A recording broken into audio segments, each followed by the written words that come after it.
Today joining me is Brenda Lawson. She needs no introduction, and we are in for a treat.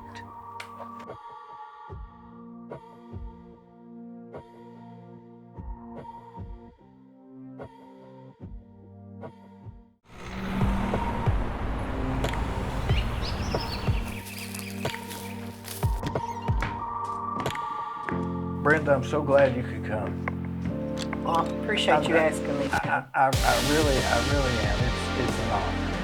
It really is. You are one of the icons of Cleveland. I don't know about that. You really are. I don't know if you realize that, but you really are. But one of your biggest, maybe one of your lesser accomplishments is actually your biggest accomplishment is you're big into this, what do you call it? Well, we now call it the Empty Stocking Fund. Now, it originally was Creating Christmas memories. Now, where does Cops for Tots come in? That's kind of the thing the police officers do. That's totally separate. But you didn't used to be involved with that? No, I hadn't done that. I started out with working with the JCs before, helping them whenever they did the program up at Rosie's. Yeah, Roses, that's right. Just as a volunteer. Oh, I see. Yes. Because the girl that works for me here remembered you doing that. Mm-hmm. Isn't that funny? That was how many years ago? Yes.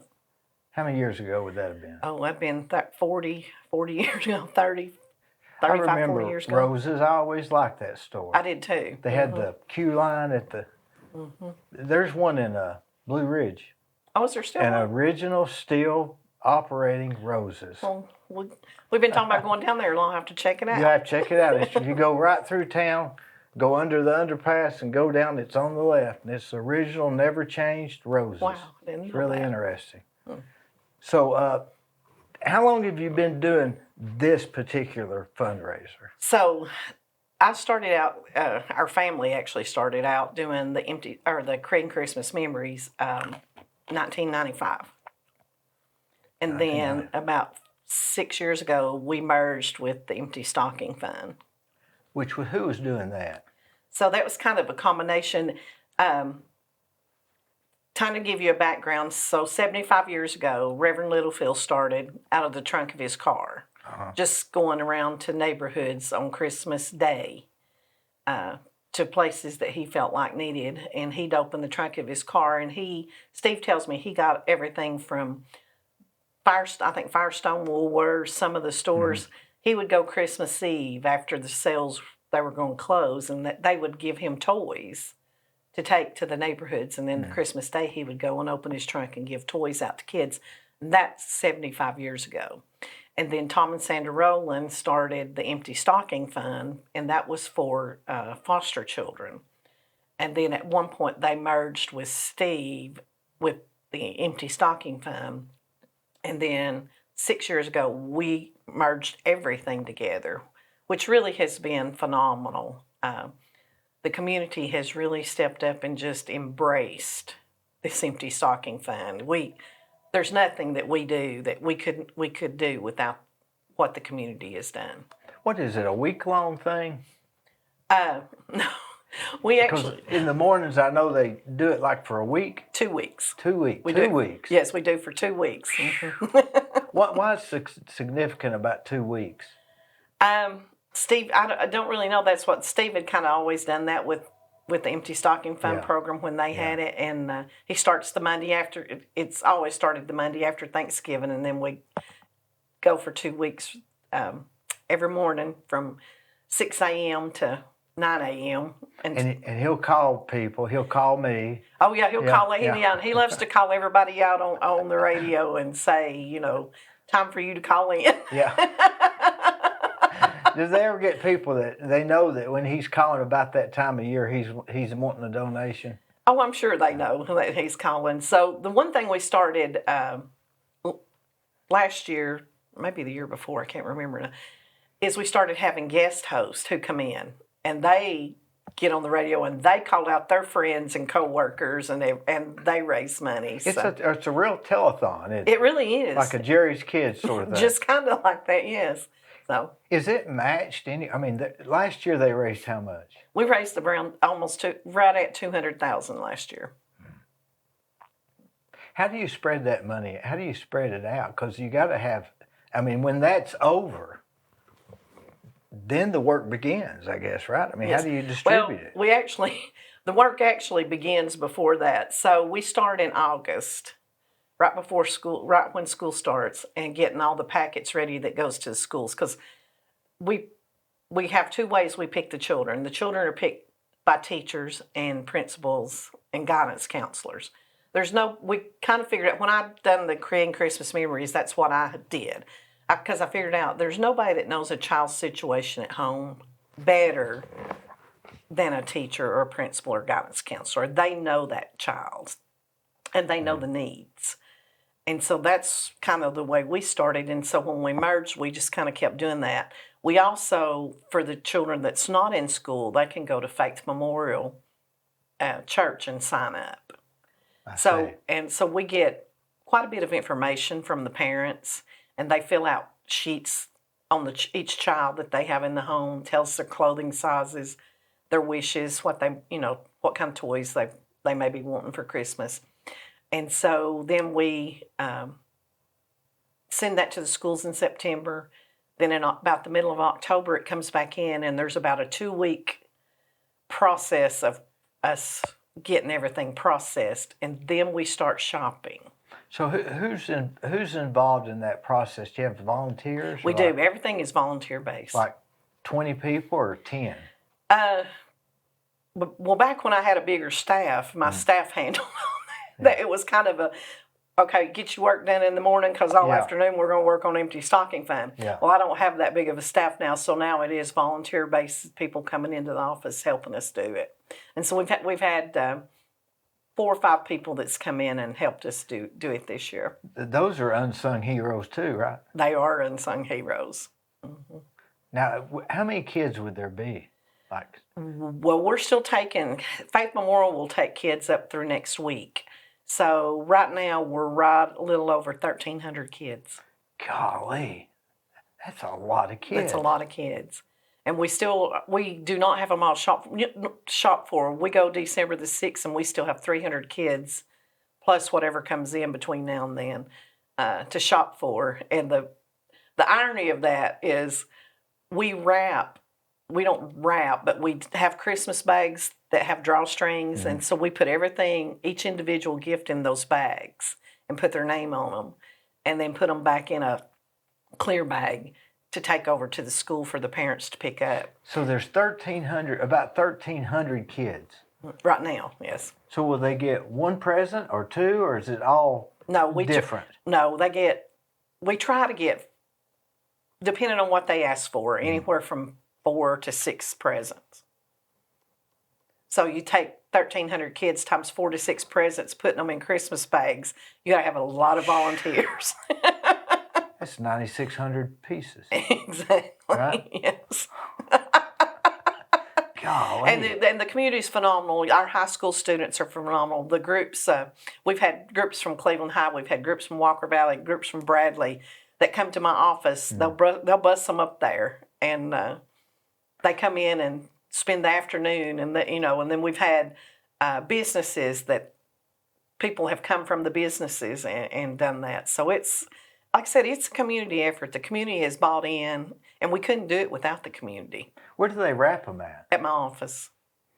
Golly, that's got to be disturbing, or mess up the routine of the workday, right? Not really. Most of it is upstairs, which we're not using the upstairs. Now, when we shop December the 6th, for these 300 plus kids, we've got 2 days before they've got to be moved to the school. Now, explain the 300. I missed that out. Okay, so that's what we still have left to shop for. Okay. So December. So those others you've already got. Yes, that. we've got those shopped, and actually they're wrapped. And that's based on the criteria that somebody suggested they might need. Right. Yes. Mm-hmm. Are these kids like under 15 or under 10? We go from birth through high school. Because somebody 14, 15 years old, can be as much need as maybe more so. Yes. And you will see a lot of those kids ask for blankets and sheets and things for their room. You know, it's kind of heartbreaking. We've had we've had kids ask for bath towels. I mean, it's heartbreaking when you see some of the things the kids. I mean, it's things we take for granted every day that we have is, you know, but that's what they ask for. That is unreal. The easy part's giving $500. Exactly. Yes. Mm-hmm. And is there anything that matches that around? I don't know anything that matches that around. No, it's all just donations from the community. I mean, as far as any other town or any other... I don't know of any. What could match it? You know, that's a lot. I mean, I guess you might have some of the bigger cities that do. So when y'all reach the goal, what you're really trying to get is up to the point that you spent, and for those other 300. Yes. Basically, what I want is my credit card paid off because it's all on my credit card. And they have limits, don't they? Actually, American Express is really good. I call them every year. Yeah. And they explain to them what's going on, and they take it and run I found with that it. American Express is a little better than Visa, in my opinion. Yes, they are. But if you pay them on time, they'll help you any way they can. Exactly, you're right. So I call every year and say, okay, this is the time frame that you're going to see all these charges on my card, and they're like, okay, we know what we need to do, and I give them what I think the approximate amount will be, and so they work with us really well on that. That's really good. So this 2 weeks, is it like y'all have a chart that you can look online and see the chart go up? We don't have anything online. We just established this year. I had some volunteers establish us a Facebook page. We kept talking about it. We just we get busy and didn't do it. So volunteers said, "Hey, let us do it." So they established the thing, but we don't. I usually take what we done during the days on the days last year, and we compare it to that day for the day. So, but this year will be a little harder because I think we're starting off the day with. Two guests that is really going to raise the bar for everybody else. I think I heard about that through the grapevine, so yes. That's really good. That'll really help. Yes. So some of the other teams that have been doing it for the last couple of years, they're really nervous that we're starting off with these. They're like they should be the last day, not the first day. But what do you think of, can you imagine Reverend Littlefield when he started this 75 years ago? Because would you say this is the same thing, that's where it evolved from, that he started it? Yes, I think it is. I mean, he was, I look at it the same way. He was being the hands and feet of Jesus. And it's just progressed from him being the hands and feet of Jesus to hundreds to maybe thousands of people being the hands and feet of Jesus. He was just doing what he could. Yes. And it's grown to this. Yes. I always when I think of Christmas, I think of the Charlie Brown Christmas, Linus, his famous speech. You remember that? I do remember that. That put it all in a nutshell, didn't it? It sure did. They ought to read that every Christmas. Yeah, they should. You ought to read that every morning on the... I'll have to get have Steve read that. That's a good idea. Because that puts you in the mood. It does, yes. Do you have people that donate that don't ever come across with the money? Yes. What's the percentage of that? Maybe 2-3%. Very little. Yeah. And I think it's not that I think they just forget. I don't think it's intentional. I think they just. Do you have somebody call them and say, "Hey, remember last January?" And that's November when you said you was going. There's a few we do call and say, "Hey, we just want to remind you that." Yeah. I mean, you can't. And they're like, and they're exactly. They're saying, "I am so sorry. I totally got wrapped up in doing something." And that's very possible. And it is this time of year. It's very possible. You're driving down the road, and Steve's calling you. I'll give 200. Next thing you know, you forgot. Yes. So it's not on purpose. No, it's not on purpose. No. But why this program? Why not Blood Assurance or? There's thousands of funds. There are. So for me, and I can't answer for everybody else, but for me, back in the I guess it was late 80s, early 90s. I was in the Pilot Club, remember the women's organization? And we always done a Christmas party at one of the schools. We'd pick a grade and we'd go and serve snacks and take little gifts and things and just have a little party with them. Well, this particular year, we did Blythe Avenue, second grade. And, we're sitting around at a little table with them and talking with them and having the party. And I asked each of the children, what would you like to do when you grow up? And this little boy said he'd like to draw. Well, my mind immediately went to architect, artist, things that, and his answer kept being no. And so I ran out of things that you could draw. And I said, well, what is it you'd like to draw? And he said, I'd like to draw a check like my daddy. And that just broke my heart. And I thought, we have got to figure out a way to break that cycle.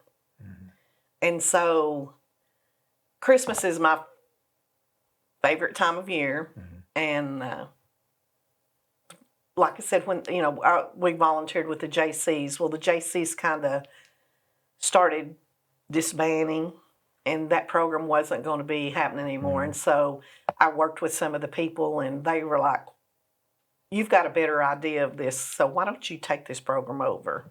And so I did. I kind of took it over and expanded it from what they done, and every year it's expanded. It got bigger and bigger and bigger. It's incredible how big it is. It really is. It is. It really is. And you don't really, till you work in the program and see what's going on. There's a lot of things that we get to see that most people in the community will never see. We have great grandparents raising children, and they're wore out too. And they're on limited fixed income. Yeah.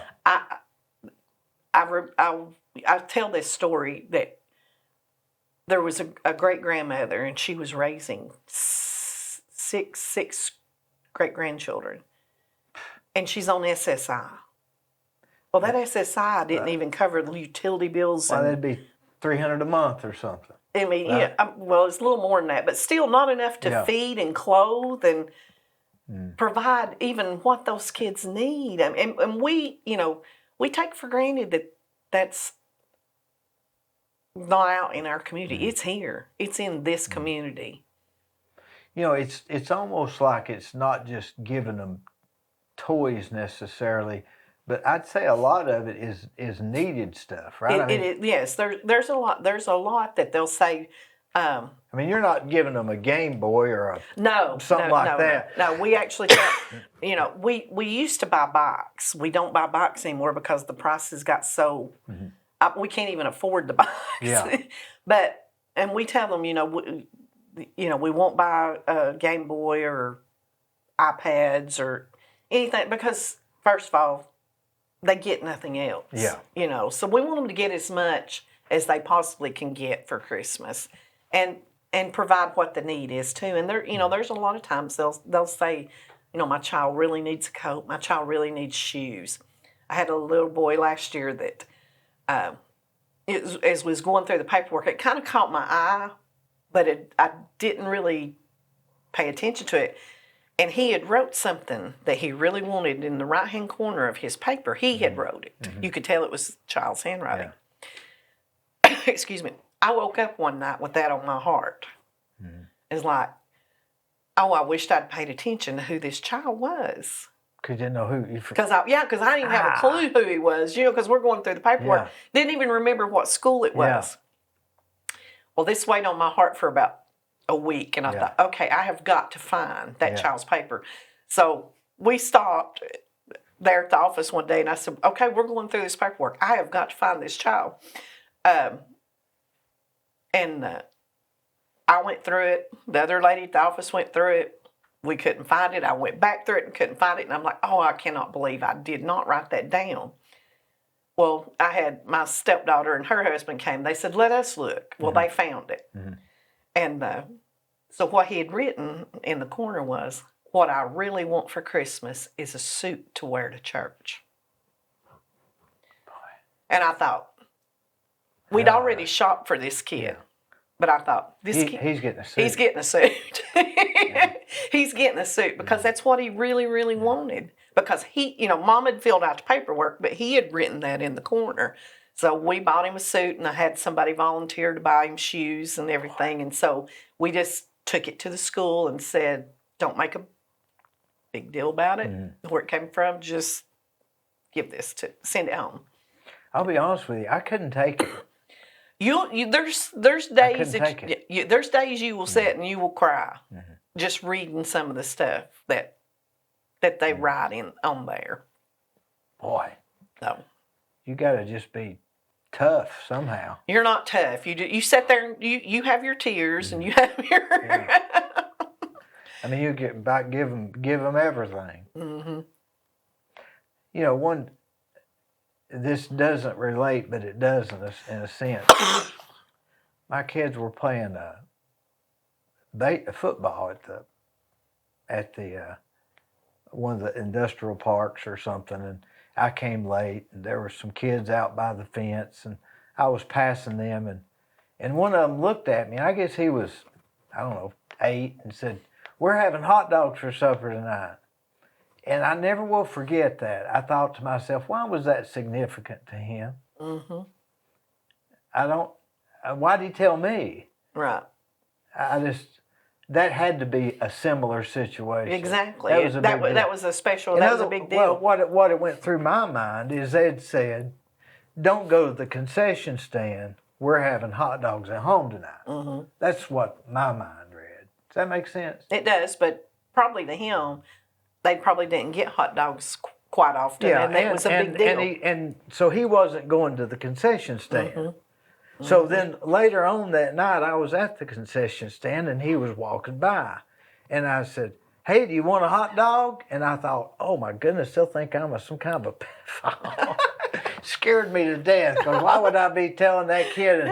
And he didn't answer me, and I didn't ask him again, because I thought, Lord, they'll think I'm, they just happened to see him. Mm-hmm. Funny things you remember. It is. Mm-hmm. Things that make an impression on you. And I don't know why that is, but you can go along and you can be just minding your own business, and you'll hear a song or something, and it reminds you of something you hadn't thought about in 20 years. Yep, you're right. 30 years. Mm-hmm. What were some of the high school songs you remember? What year did you? I graduated in 76. 76, so that was the... So my Doobie Brothers, Three Dog Night. Manfred Mann? Yeah, and Chicago. You remember Manfred Mann? Mm-hmm. What song did they sing? Now, don't ask me that. Blinded by the Lights. Yes, that's it. Remember that? Yes. They were the real 70s rock. They were, yes. Yeah.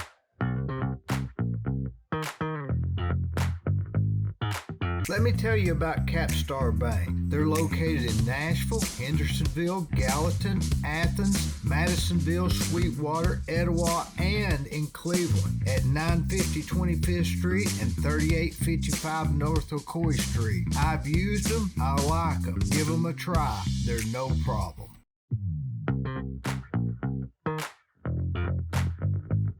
'77 from Bradley or Cleveland? Bradley. So I was 84. We're about the same age. Not too far apart. Mm-hmm. So when did you become such a business pioneer? In the early 80s. Did you have a business mind prior to that? No, I went to work when I was 15. Where at? Village Bowling Lanes at the old village. What'd you do? I worked the cash register and gave out the shoes and whatever else you... I can smell that today. Can't you down yes, there? Yeah. I played foosball down there. Yeah, so... Remember they had a foosball table? Yep, they had a foosball table, yep. So I would walk from Bradley down to the Village Lanes after school and work.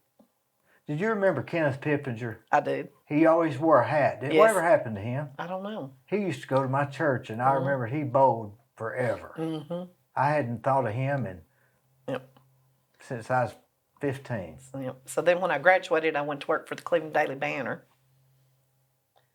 And I typeset. What time? What age? After graduation. and I typeset the paper. And then from there, I left and went to work at I worked Watson's food store for a little while as cashier. Which one? The Village. And then I left there and went to Associates Finance. And then that's where it began. That's where it began. And then it began. Yes. What part of town was you raised in? I was raised in Hopewell area off Van Davis Road. Oh yeah, that's a nice area, isn't it? Mm-hmm. Yeah. But now, would you attribute yourself to being organized, studious, lucky? What would you attribute it to?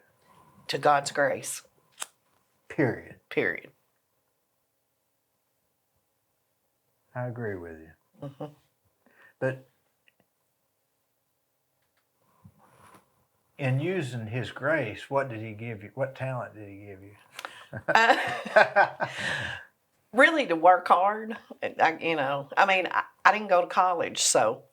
Did you want to go to college?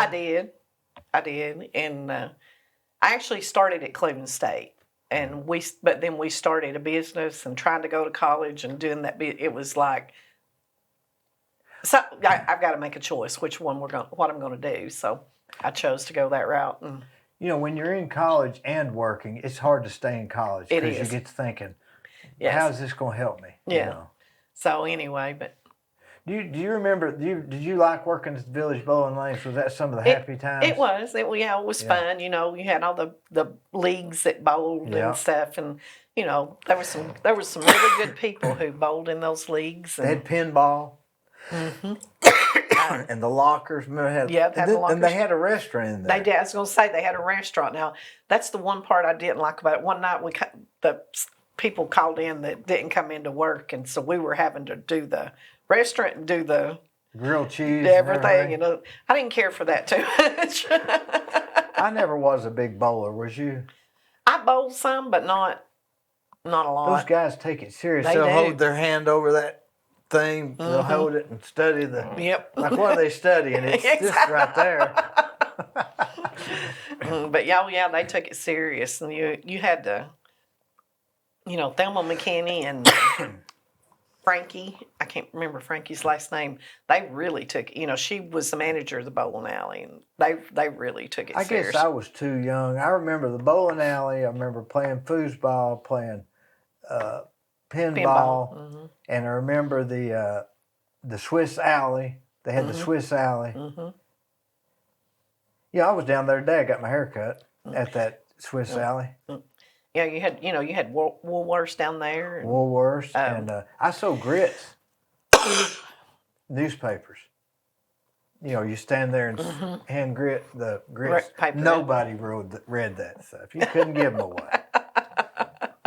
Revco had a diner too. Yes, they did. Yeah. Mm-hmm. BLTs, mm-hmm. Revco, Kresge's. And that Hobby Lobby, remember the Hobby Lobby? Yeah, on the one little man store that had that. Yeah. Yeah, and then the theater behind it. Mm-hmm. That guy worked there forever. Remember him? Mm-hmm. What was his name? I knew you was going to ask me that. Oh. He had Was it Calvin? I don't know. They said he was single, never married. Never married. Yes, he was there forever. And you walk up and say, "I want some popcorn and chocolate covered peanuts," and he'd say goobers.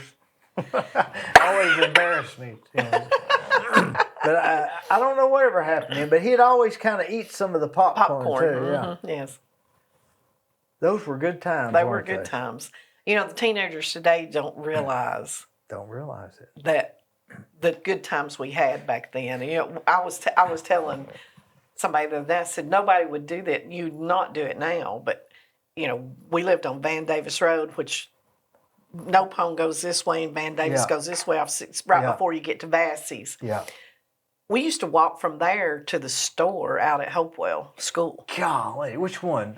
You mean Calfee's? No, there was a little service station there on the corner of Eureka Road. And, it became a feed store at one time. Yeah. And we used to walk. there's no It way. was like 3 miles or Exactly. something. 4. Yeah. Well, I mean, we'd walk there. Cars flying. Exactly. You didn't think anything And about the road it. was narrower then. Exactly. But now there's no way you'd let a child get on that road. I used to walk to Mr. Zip's. I used to walk, and being gone in the woods for 4 or 5 hours. I remember going over to, the Lonuses? Yes. They lived on Mouse Creek Road. I used to go over there and ride their horses bareback when they weren't looking with Earl Wiseman. Yeah. I don't know if you remember him. But, I don't remember him. No. What was I thinking, and why didn't I break my neck? I mean, I would really ride their horses. There's things that... I wouldn't ride their horses today. No. No, you wouldn't. And you wouldn't let your kid do it either. Would never let them do it. No. They'd kill themselves. But, and then if we reverse back to even the mid-50s, which they say was the greatest time to be a child, during happy days, and that's why they called them happy days. Yes. It was even more so that way, I guess. So I don't know what's changed. I don't know. Well, I think my opinion is Hollywood TV, all the video stuff, things that the kids are interested in today that keeps them indoors instead of going outdoors. I mean, I can remember school's out, summertime, we'd eat breakfast, whiz out the door. Didn't even have an agenda. Yeah, and then, we might not come back in till we knew dinner was on the table. Mm-hmm. And 20 minutes late for that. Sometimes. And we're not kidding. That's really the way it was. It I really remember was. riding my bicycle in circles just to stay gone. Mm-hmm. Yeah, just to be outside. And we never got sun cancer or stuff like that. We got sunburn. No, I never used sunscreen till I was married. And if there was some guy that was talking to me crazy, I'd have had enough sense to not go around it. Mm-hmm. They didn't have to tell me that, something out of place. So I don't know what's happened. Yeah, so. And maybe it's in our imagination. Maybe it's not that bad. Maybe we're the reason. Maybe we don't let our kids go out like they should. And that could be. But it could be it. I think a lot of it is what has taken place of bicycles and things. And of course, our parents wanted us out of the house. Mom was cleaning and vacuuming. And my dad worked at Bowaters and he worked swing shifts. So, when he worked third shift, you wanted to be out of the house. Yeah, because I remember my dad worked third shift too, and it was don't go inside your days asleep. Exactly. Don't go in the basement. Don't hit those poles in the basement because they ring through the house. Isn't it? But what will happen in 30 more years? Will the kids? What's going to change? I mean, it's got to keep going one direction. Exactly. It can't go back. And if you go back 30 years before the mid-50s, what were their kids doing? Carrying guns? I don't know. But I think kids back then probably ended up being more responsible. I mean, like you're working at 15. Why did you go to work at 15? I wanted a car. And I knew my parents couldn't afford to buy me a car. And so... did you know that, or did they tell you, or did you just sense that? No, I knew they couldn't. I mean, my daddy helped me get it as far as getting it financed and stuff, but I knew he couldn't afford to pay for the car and the insurance and everything that it was going to take. So I went to work because I wanted to provide for myself. How much did they pay? Do you remember what you made? I started out at $1.10 an hour. And that was just minimum wage. That was minimum wage. You walked from Bradley High over there? I did. Mm-hmm. What was the route? I'd walk down the sidewalk of South Lee Highway and I'd cross over to 3rd Street and go up and then take that little, where the pawn shop is now. There was a little alleyway there and I'd go through there. See, that tells me you really walked there a lot. You knew the route and everything. That was the safest route. It was the safest route, yes. Mm-hmm. Did you have to work late? Worked till 11 o'clock. 11 o'clock. Like 2 nights a week or 3 nights? No, I worked four nights a week. 4 nights a week at 15 years old at the bowling alley. I did. Did your daddy pick you up at 11 or somebody? He did, yeah. Yeah, he came and got me till I got my car, and then I Did you wait outside for him? Did you walk outside and wait? I did. You Didn't think anything about it either. You come a long way, baby. Right? Who is it that made that famous? Was that Kojak? I don't remember. You come a long way, baby. Who was that? Was it Kojak? Telly Savalas? Remember him? He said something like that, but I don't. Who loves you? Yeah, that's said, what. Who loves Yeah, you, baby? that's what he said. Yeah. So, It might have been Beretta that says the other thing. maybe, and I don't remember.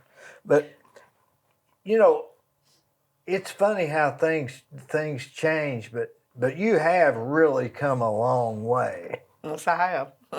Was the journey better than the getting here? Yes, it was. I can remember. Back years ago, we had the paper routes. We had the Cleveland Daily Banner, and we had the Chattanooga Times, and Chattanooga Times and Banner both was Saturday night. So you were working all night long on Saturday night.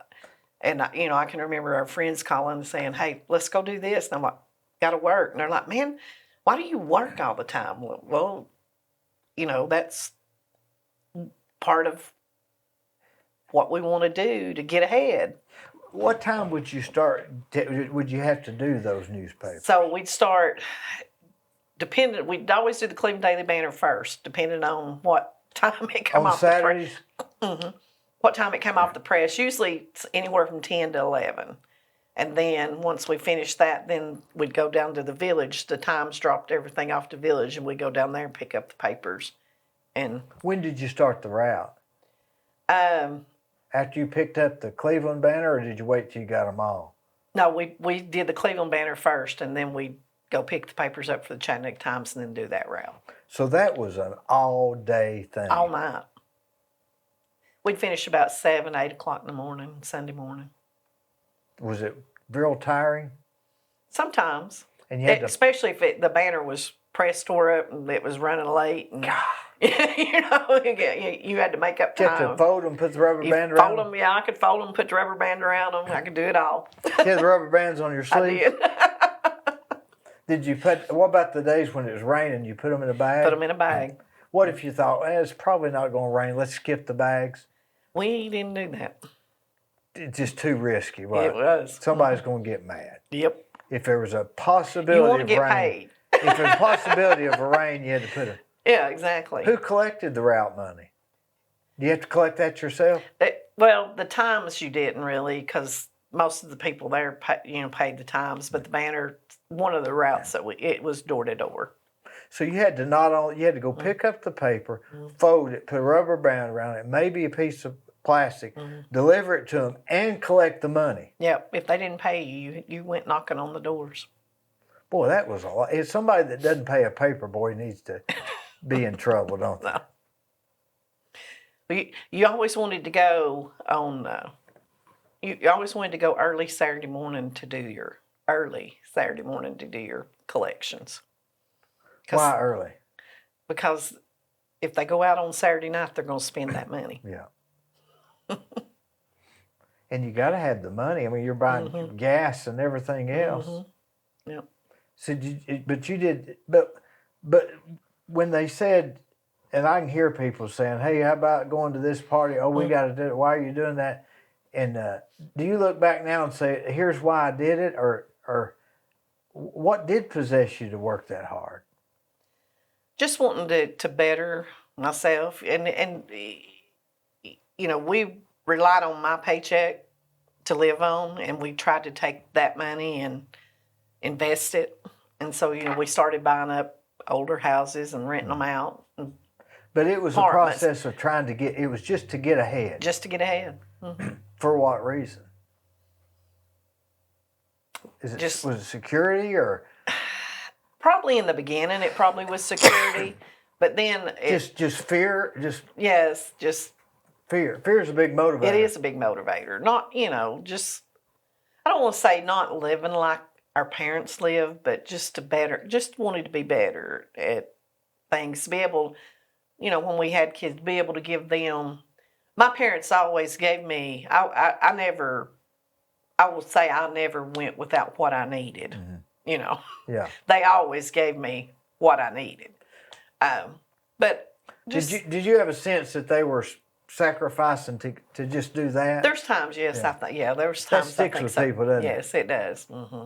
And we went through a bad period when I was 9. Our house burnt, and they basically had to start over because they just built onto the house 3 new rooms, and the insurance adjuster was coming out the next week to write the insurance policy on it. So that's probably whenever things kind of changed. And I will say that probably helped me to be able to want to give back, because I won't ever forget the Hopewell PTA had basketball games, and they did a pie dinner and did some auctions and things. And I remember they bought me clothes, and they bought my brothers clothes, and they bought us a refrigerator. And so I think that, and my daddy was always a giver. Funny stories. I was grown, married, and I had little Tope. He was probably 7 years old, and my daddy always planted a big garden. And we all mothered can, and we'd help her can and do all the stuff, and we all ate out of it, even though we wasn't at home. Yeah. But Mother called me and she said, the beans are in, and your daddy's down in his back, and he can't pick those beans. And I said, well, tell him don't go out there and pick them. I'll come out this afternoon, and I'll bring little Tobe with me, and we'll pick those 2 rows of beans, because she had 2 rows left. And I said, we'll pick them. So I'm down there with paper bags, and we're down there picking those beans. And I look up to the house, and I see my daddy handing these bags of beans that we're down there picking, breaking our back, to the neighbors. And I'm like, wait a minute. So I go up there, and I'm like, what are you doing? And he's like, well, I'm giving them beans. We don't need them. And I'm like, well, give them the bags and let them go pick them. Yeah. And he's like, no, you get back down there and pick the beans. So I think I got a little of that from my parents, because they, like I said, they gave away food. When you were 9 years old and the house burnt, where'd y'all go? We stayed with my grandparents for a little while, but then there was, like, our house set back here on a road, and then there was a bachelor that had a house here, and then his sister was a widow, and she lived here, and so he sold my parents his house, and he moved in with his sister, and so luckily, yeah, and so we were able to move into that house, and then in the 80s, it had 3 acres of land, and the house that we're just now selling it. I built my parents a house, and we tore that old house down. Things are good, aren't they? They are. God's good. Have you always been a religious? My daddy was a Baptist evangelistic preacher.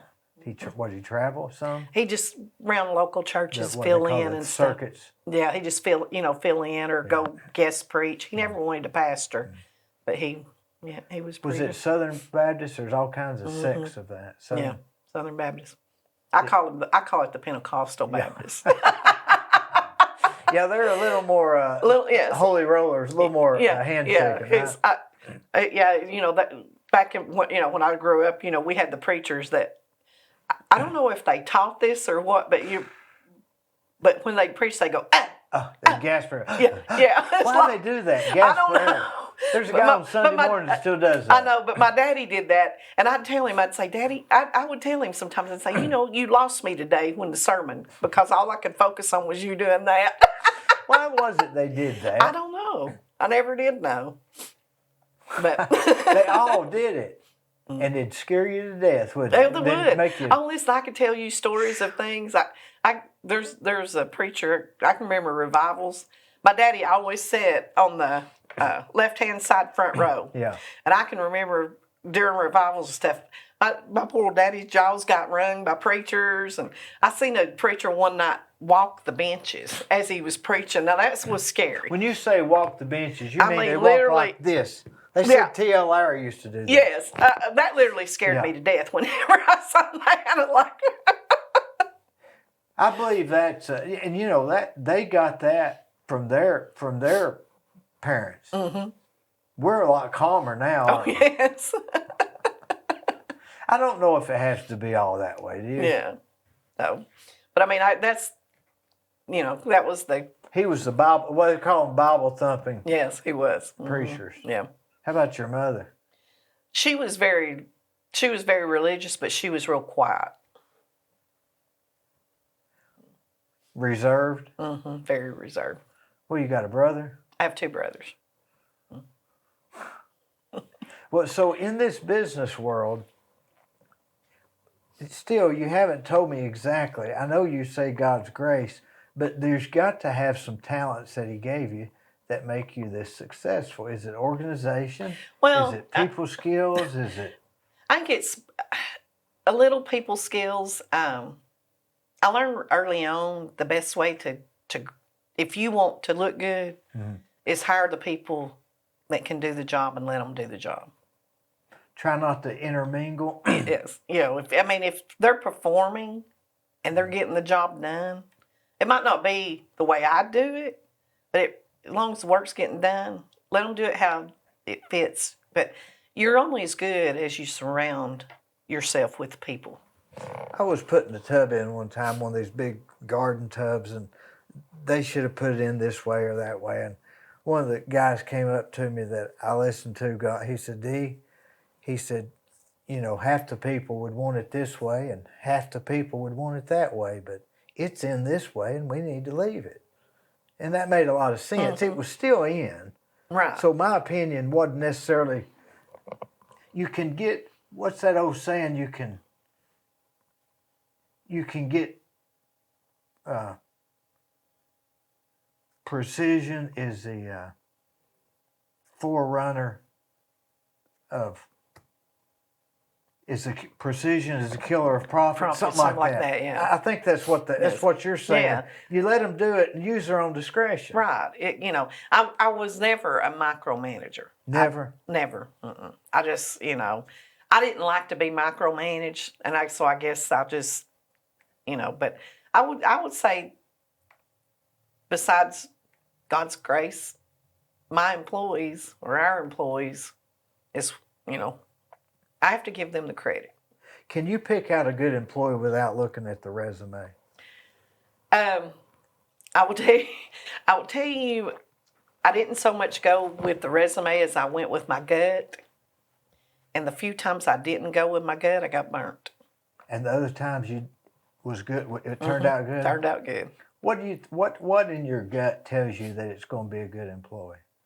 Just kind of really, it was really in the interview process of how they presented themselves, how they answered questions, how they, just picking up the good vibe or not the good vibe. I remember we had one that we hired, and I was said, do not hire because they're going to steal from us. Mm-hmm. Well, we hired them anyway. Mm-hmm. And they stole from us. No. But now, if you're doing a business that is your business, it's not as much, is it more producing or is it more customer based, if that makes sense? Like mine, I'm strictly the customers, it's about the customer and what the customer wants. Right. Up until right now, it has been more customer based. Right now, pretty much all I have left is property and development and stuff. So, which is still what the customer wants, but it's not. But not like my finance business and my car business and my iron door business. And that was I'd say the iron door business was the most customer based. Very right? customer based, yes. And you just got to go till they're happy. Yes. And you don't know where that's going to be. Right, exactly. And you know, I mean, you're dealing with an iron door, so things, when you're dealing with that iron, it might not necessarily turn out exactly how they wanted it. And that is really part of the ironwork. That's what Exactly. most people like is Exactly. the slight imperfections. Yes. It's part of it. If it was going to be exactly, just get an Exactly. aluminum mold. Right. So, you know, that would be, and then, you know, there'd be times you could fix it, and there'd be times you just couldn't fix it. Yeah. And so there's, you know, we ate a few doors. I've ate a lot of doors. I say, oh, I'll use that on my other job, and I've still got them stored up. Yes. I remember one time we bought $5,000 worth of lights, and the lady said she didn't want them. They were custom made for her. And this was back when lights were $15. And I put those in my shop, and I had them I think now I gave them to somebody a few years ago, and they made pots for plants. They turned them $5,000. Yeah.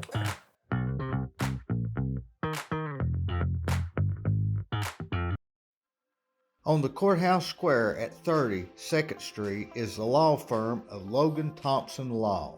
Since 1965, they have served the legal needs for the good citizens of Cleveland-Bradley County. If you've got a problem, they're no problem. Give them a call.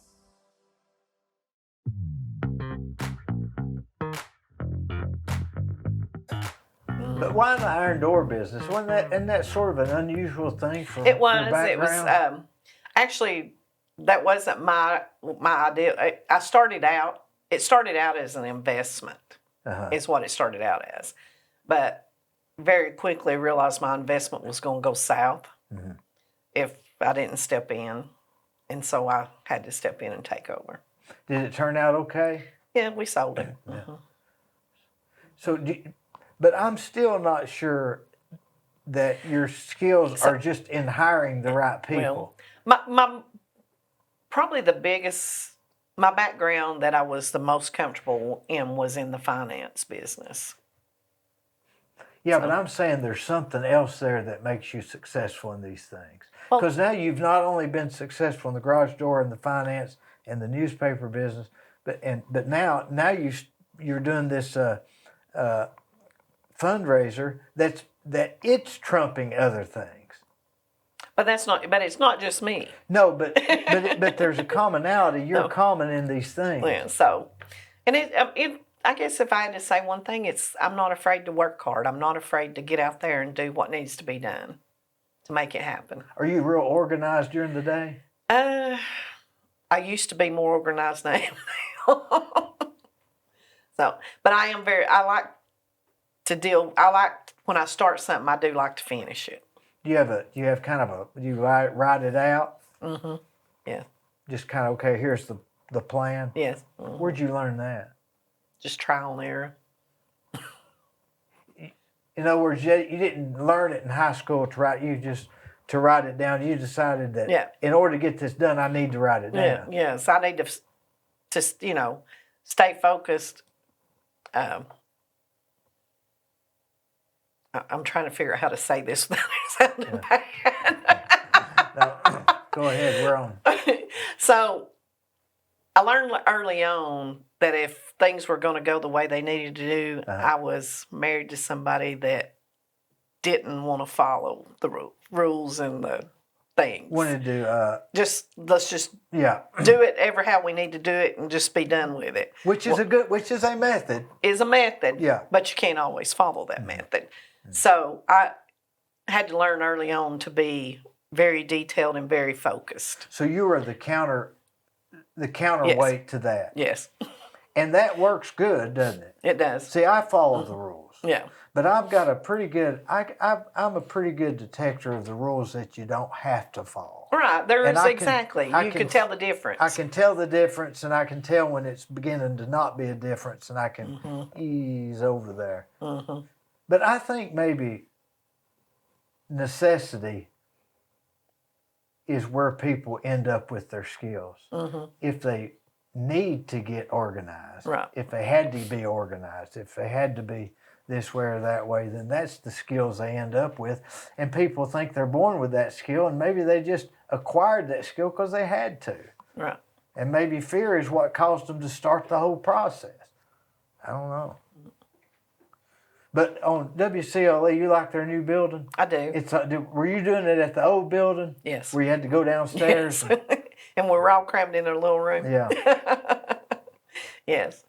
Yeah, the building's very nice and it flows very well.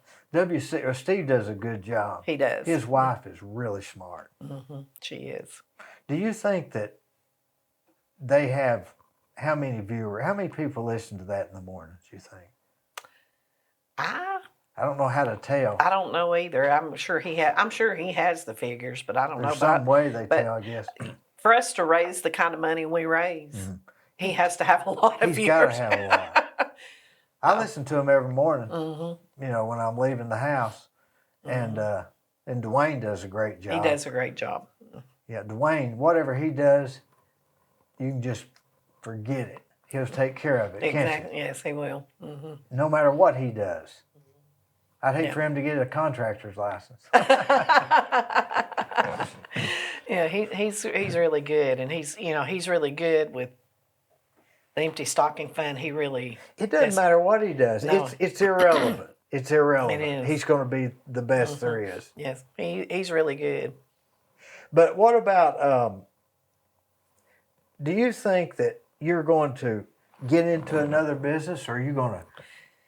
I'm probably not going to do another business. I'm probably going to focus my time on my grandkids and family and volunteer work. Do you think business is harder now than it was? Yes, I do. Regulations or people? Probably a combination of both, but regulations on a lot of stuff it's just out of hand. You know how many inspections there are on a house?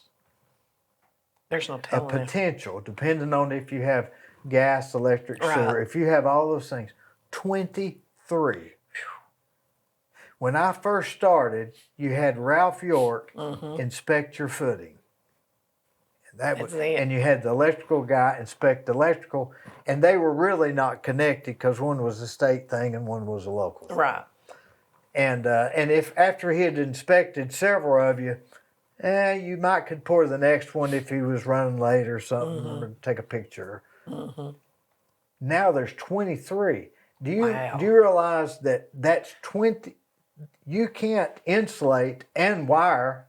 You got to insulate, wait for inspection, then wire, wait for that inspection. And if you want to make an inspector mad, start insulating before you hadn't inspected the wiring, or start the plumbing before you hadn't inspected the heat and air, or not let him see behind the bathtubs. So what that does is it kills 23 days. Sure it Not does. to mention the day that he's going to be there Thursday or Friday. You could theoretically say you're 56 days down. Wow. Or 40, I didn't realize 46. it got that It's bad. that bad if you have all the stuff, and I'm not even counting stormwater. That's a whole Right. Yeah, nother that's a thing. whole different ballgame. So I don't know how to do it.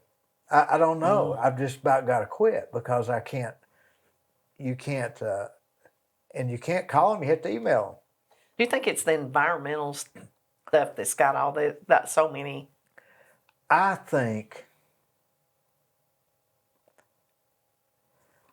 it's two things. I think that everybody's afraid they're going to get sued because I think that everybody's afraid that, and nobody wants to take liability. The footing guy will say, I need your soil tested before I inspect your footing. Well, Ralph didn't do that. They would kind of know the soil or blah, blah, blah, blah, blah. Now you got to get a geotech to inspect the soil and bore it before you check the compaction as you're digging, and it could rain and it could be even worse. Exactly. You're probably better off to dig it and pour it and not let it get caught in the rain. Because now you got to dig the steel out and wash the steel off and put it back in. It rains again. So I think that it's people are afraid they're going to get sued. And I think that when you get real busy maybe you hire 5 people for the department, and then when things slow down and you don't need the 5, so what we're going to do with these 5? Well, let's start inspecting this. Yeah. And then things get busy again, and you say, well, we don't have time to inspect everything. But I don't know, but it's getting to be too hard. I'm like you, it's just getting to be too hard. Yes, it is. We have too many regulation and laws on the books now. It doesn't have to be the way it is. I don't think it does. I remember Trump was taking out 2 for every 1 or something for a while, and maybe some were important or some were not. But then you say, well, Dee, do you think houses are built better than they were? Yeah, a lot better. And somebody buying a house and going to be paying for it for 30 years, and it's not insulated well, that's a bigger crime than me getting 23 inspections. Well, that's so true. I don't know. Yeah. But I do know that when interest was 8 and 9%, that 56 days of a house sitting still would be a horrible thing. Yes, it would be. But I think it's going to be going to the bigger corporations that have the ability to withstand the liability and to maybe have lawyers on staff and big liability policies, and they don't care if Fred didn't like his bathtub. Right. But I do. And they just say, well, you just have to deal with it, Fred. We're in Oklahoma. And maybe that's the best thing. But I think it's going to evolve into, all these expenses. We say, well, the people's got to pay more for houses. They're not going to pay it. We've got to come to their level if we're going to get their money. Right. So we can't just say you got to spend $200,000 for a house because it's what it's cost us. They'll say we're not buying them. So that's going to bring it down to it's going to be. I think it's going to be another product, like a form of prefab homes, because there's no business that's more wasteful than the construction business. You cut off 5 foot of a 2x4. Where are you going to use it? Right. It's all in a pile, and sheetrock this high. Not cut. But if you had it all exact, you could say, okay, back like the Sears and Roebuck's house. It'd say here, this piece goes there, and that one. They could be exact. But if I was younger, that's what I'd do. I'd come out with prefabbed, smaller houses. But then the neighbors would get mad. They'd say, you're putting that next to me. Oh, yeah. You still live out on Mouse Creek Road? I do. Yeah, I had a wreck on that S-curve one time. Me and the guy was coming down through there, and he didn't turn. We went plumb across that ditch and all the way into that yard. Didn't mess his car up or nothing. Wow. There's usually a wreck. If it rains, you can just about count on there's a wreck. These people fly around that curve. That road is slick too. It is when slick it too. gets watery. It does. Yeah, when You it ever rains. stopped at that convenience store I get my gas there all the time. They're really nice. They're really nice people. Yes. Their little Debbie's are high. I got one the other day. I'm thinking. I hadn't looked at the prices. Right. I just thought those 2 Twinkies. I always get them sometimes, and I thought, what, 89 cents? It was like $2.75. I took it back. I said, I can't pay $2.75 for this. That's like $1.25 a piece. Yeah. I don't like them that much. Yeah. That's hard to do, isn't it? It is. But I would have never thought that they would have done that good on that. And they got it. They got plenty of parking. It's clean inside. The pumps are fast. They're not those slow pumps. No, they're not. They're really good. They got everything you need. So anyway, They do good business. has that taken the place of Mouse Creek for you, or Mr. Zip? It has. Wonder why that is. You feel like you're closer home, or what? It is closer to home, but you don't have that traffic. It's not as bad getting in and out there as it is at Mr. Zip's. I think at Mr. Zip's, when you park at the pump, you feel like you got to walk across the Parking lot. parking lot to get into the store. Mm-hmm. And if you go to that guy on Mouse Creek Road, you can just kind of walk in. Yeah. It seems it's more convenient. It is. I guess. It is very convenient. Yeah. So when you go shopping, do you go to Publix, or do you are you a shopper? I'm a shopper. I'll do Publix. I'll do Cooks. Do Food City. When do you do your shopping? When it usually on sometimes Saturdays, but Mornings? no, usually afternoon. But I try to do it on Thursdays in the afternoon. But sometimes that don't always Now work. I've got to ask, why Thursdays? I don't know. I have no idea. I just That's part of your organ. I guess I think I used to think Thursdays it wasn't as quite as crowded, but now it doesn't matter when you go to the grocery store. It's crowded unless you go at 7 or 8 o'clock in the morning. Didn't Wednesdays used to come out with the Wednesday, sales? yes, Wednesdays and then you'd was go sale- Thursdays and get it? Yeah, you did. You had didn't the it? coupons or whatever? Yeah. Yeah, I haven't done coupons in a long time. When you worked at Watson's, did you just a cashier? Mm-hmm. Yeah. Did you work under Johnny or Joe. Joe? I knew his boy, Joe Jr. Yeah. Whatever happened to him? I don't know. I don't know whatever happened to him. Mm-hmm. Joe Watson. I remember him. He didn't go to school. Mm-hmm. He'd skip school all the time. And then it became, was it White's later or was it White's first? It was White's first. It was White's and then Watson's and then Yeah. Calfee's or something. Is that right? I don't remember what it came after that. I was trying to think. You don't remember, do you, Gwen? You talking about the village? Village, yeah. Yeah. I think it was Watson's till it was the Chamber. I think you may be right. I think the chamber bought it whenever. I think it sat empty for a while, and then the chamber moved in. Yeah. I think. You know, that was I bagged groceries at Red Foods and Cook's. Mm-hmm. And, you know, that was, do they even have bag boys now at any of them? They do have bag boys. They do more bagging now than they do take. You know, used to they'd take your groceries out to the car To for the you. car but, with, yeah. yeah, and some places still do, but you know, Where do they still do that?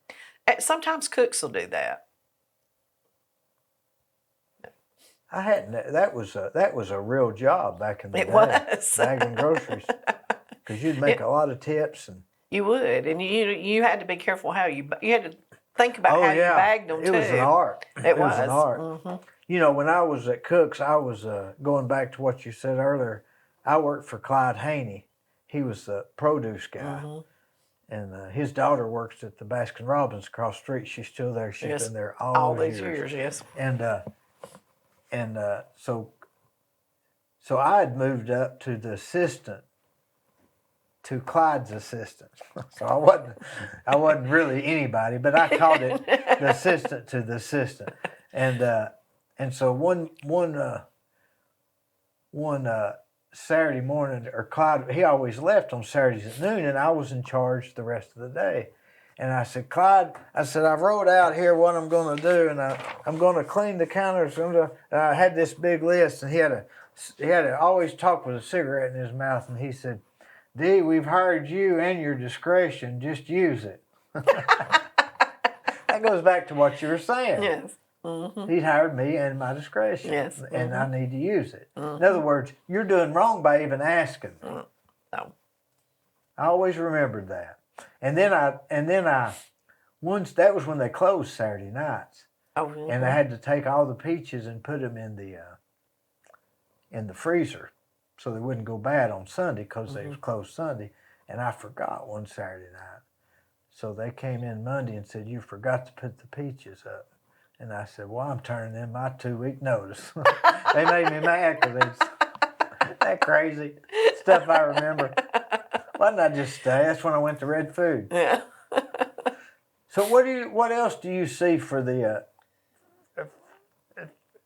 future, as far as the Christmas fund? Do you think it's going to just keep going? I hope so. I hope we get enough people involved that they'll want to come in and learn the ropes and especially the younger people. I would like to see them take. I mean, none of us, Steve, Me, Tom, Sandra, none of us are getting any younger, so Somebody's got to take it over. somebody's got to take it over. And Steve's young enough to do it. I mean, he'll have somebody helping him. right, yeah, but I mean, my dream and my goal is that we will always you could always raise enough money to keep it going, and that generations to come will have a passion to keep it going. One of the greatest joys for me during this time is whenever the high school kids come up to me, that they may come to the office and rap, or they may come to Walmart and shop, and they come up to me and say, "Thank you for letting me help, because I was one of those kids that you helped."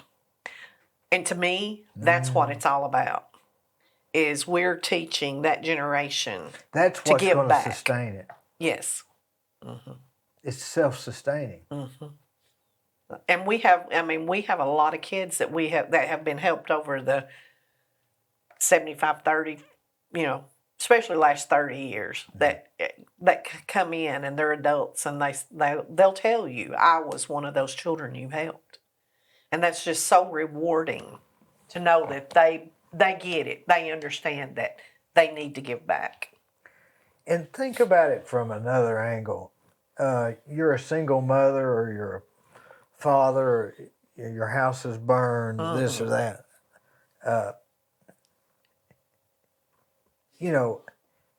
Think about how you're helping them, Exactly. the parent. Exactly. I mean, think about that. That's very big too. It is, and and that's because, like you said, and back when we first started the Creating Christmas Memories, we actually went to the home and picked the children up and took them shopping. I remember and we that. don't do that now. We just shop for them. But there would be some volunteers. They'd come and they'd say, "I'm not real sure that this family needs the help." And I'd just kind of take them over to the side and say, it's not for us to question what their needs are. That's right. We don't know. Daddy could have had a heart attack and has been out of work for 6 weeks. Mom could have cancer. They could be foster kids that the family, trying to help out. You don't know what a situation is, and we don't need to know what that situation is. We just need to know they need help, and we're there to help them. And not question. And somebody, like you said, the principal, the counselor, the teacher, they deemed it necessary. They know. Nobody's going to make up somebody like that if they don't need some help. No. The teachers know after they've seen the kids, and they know that. I think most kids tell teachers or let them know things that they may not let anybody else know. But they just have a way of picking up, and they get to know their children, and they, and we've had families that I can remember the first year that I ever done it, and it's like this family's just they're produced, they're still okay. coming, and that's all right, okay. That's all right. That's okay, because like I said, you might have 2 or 3 years that their kids aren't in the program. Well, then they might show back up. Well, you don't know. I mean, it's like I said, you don't know what's happened in that home. No. So you just say, "We're going to help this family." Hopefully get back up on their feet. Yeah, we're going to be a breath of fresh air for a few minutes. It's all about the kids, and that's what I try to tell everybody. Don't focus on anything but the kids. But at times it could be for helping the parents. It could be. It'd be a big relief. It is a big, and it is the big relief for them, because we get thank you letters, and we get, and the parents that, they'll write on the papers that they have to fill out with all their information and stuff, and they'll write a note on there and say, "Thank you, because it's been extremely hard this year, and I don't know how I would have provided Christmas for my kids." They're dreading it right now. Exactly. And so, it's all about taking care of the kids and being a blessing. And you think this is part of God's work? I do. I think the way it has expanded, that we are to be the hands and feet of Jesus. And I think that's exactly with the way it's expanded with the community coming together, that's exactly what's happened is God has taken this thing and he's just magnified it. And you're given 2 bags of green beans. I really appreciate you coming. Well, I thank really you for do. Well, thank you for I having really me. do. Thank you.